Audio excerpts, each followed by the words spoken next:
Hi, I'm Alan Smith, and welcome to my East Dallas Real Estate Market Update. If you're thinking about buying or selling residential real estate now or in the near future, it's important that you understand the current market trends and how they will affect your home purchase or your home sale. According to NetRisk, which is our local MLS, you'll see that as NTREIS oftentimes. That's our local MLS. The marketplace for East Dallas residential properties in December of 2023 compared to December of 2022. So we're going to be looking at some things year over year. But before I do that, I'd like to talk to you about kind of how the overall 2023 market was. Again, it was another crazy year. We saw interest rates increase at some historic rates that we hadn't seen in over 30 years. And we saw a group of buyers step back. Typically, when interest rates go up like they do, we see buyers step back, and there are not as many buyers in the market. Oftentimes, there's few buyers in the market. We also see home prices drop. We also see unemployment increase, and those things didn't happen this time. So what did happen is rates did go up. We did see fewer buyers in the market. That is the reason that home prices were slightly up to flat, and we'll talk about that here in a minute. Inventory did not go crazy high.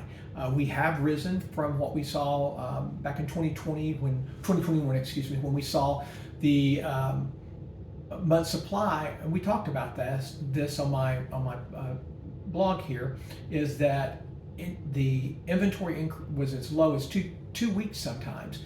And then we've seen it increase over the past few years, and we've been running somewhere between 2 to 3 months supply. But remember, we've discussed here that 6 months is the balanced market, the typical balanced market that we like to see, where it's neither a buyer or a seller's market. So if we're running 2 to 3 months, you can see that's still really low. So we didn't see inventories increase. And because of that, the buyers that were in the market did help keep pricing stable and slightly up. So let's look at, let me pull up my information here. So let's look at what's happened. This is East Dallas. This is December of 2023, as we said, compared to last December. The number of sold listings decreased by 4.2% to 91 units, with a top sale of $2,600,000 at 7701 Fisher Road. Guys, I'm telling you, we are seeing more and more $2 million homes. So I know that prices may be flat to slightly up, but the number of homes now selling in the 2 to approaching $3 million range in East Dallas is not unusual. The average sale price did decrease just slightly, 1.9%, to $761,117. That moves the average sale price per square foot up slightly to 7.3% to $337 per square foot. The inventory of properties available for sale measured in month supply increased by 37.5%, which is a substantial increase, but it just brings it to 2.2 months worth of properties for sale. So again, 2.2 months worth of properties. That's the supply of inventory. Again, that's well below where we like to see a balanced market. So when we drop below 6 months, we become a seller's market. We're going to get to some things here in a minute about sellers. So sellers don't get greedy. Don't get overconfident. Mortgage rates decreased, with the 30-year fixed rate average near 6.61%, according to mortgage rate source Freddie Mac. So in the coming months, it's important that we look at a couple of things here. So go to my resource, my expert resource here that I always like, which is Freddie Mac. And Freddie Mac said that between late October and mid-December, the 30-year fixed rate mortgage plummeted more than a percentage point. That's a big drop. While the lower mortgage rates are welcome news, potential home buyers are still dealing with dual challenges of low inventory and high home prices that continue to rise. So, they bring out what we just discussed. This is what we saw for 2023. Low inventory, home prices still continue to rise. So lower rates are great, but buyers are going to be faced with the lack of inventory.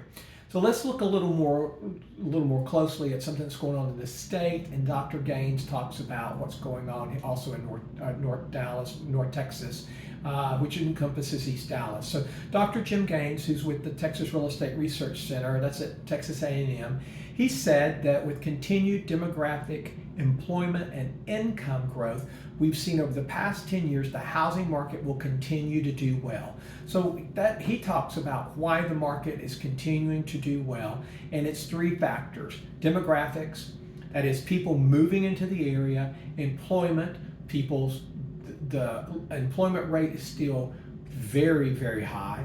We have a low unemployment rate, and income growth. So the people that are working are seeing their incomes increase. So those three factors over these past 10 years have helped to sustain this strong housing market here in Texas, specifically North Texas, Dallas. All of that is a beneficiary of that, and especially here in the Dallas market, where those three factors seem to be some of the strongest in the state. So I think that's indicative of what we've seen this year, and as I bring you this real estate market update. The shortage of homes for sale has helped support prices. Again, we've talked about that. There's a shortage of homes. We need to have a 6-month supply of inventory or get closer to that level before we start seeing a more balanced market.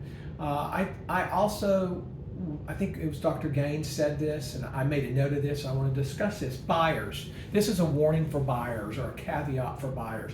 You buyers that are waiting for lower prices, you're going to be disappointed as interest rates decline. And we just mentioned interest rates declined over the past 90 days, almost a full percentage point.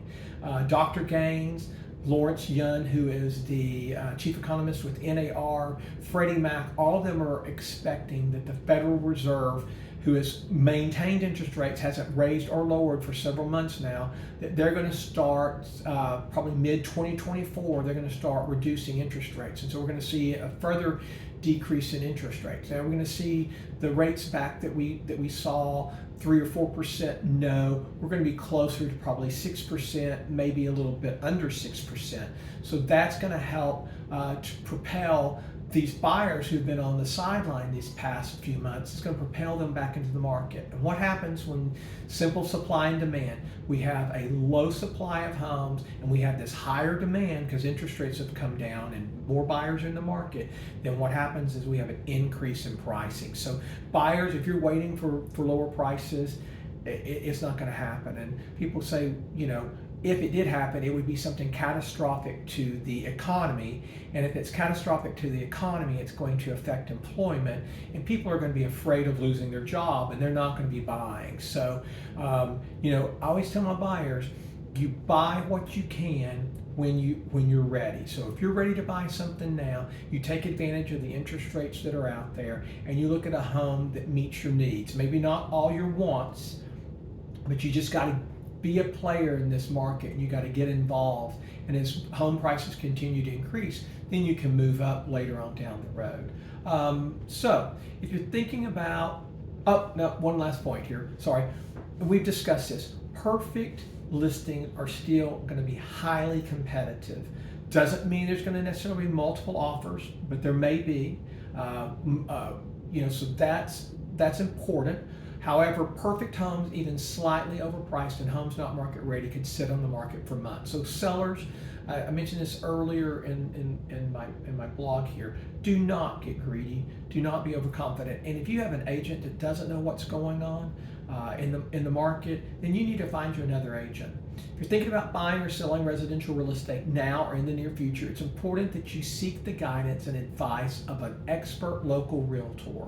And you need to find an expert local realtor. If you're buying a home in East Dallas market, or you're selling a home in the East Dallas market, you need to work with a local East Dallas agent. And the reason that is, we see people that come into this market that do not understand the conservation districts and or the overlay districts or historic districts, and they get their clients into trouble. They do not understand that these older homes, these beautiful older homes down here, are not the same as a home in some of the newer areas. these homes that were built in 2010 moving forward are not similar to a home that was built in the 40s or the 30s or the 50s or 60s. So you need to find an expert local realtor. Be sure, and I've talked about this stuff, but you can look below, and more stats, more of the sales, all that information is below in the blog. So thanks for tuning in. We'll see you in the next real estate market update, and Happy New Year.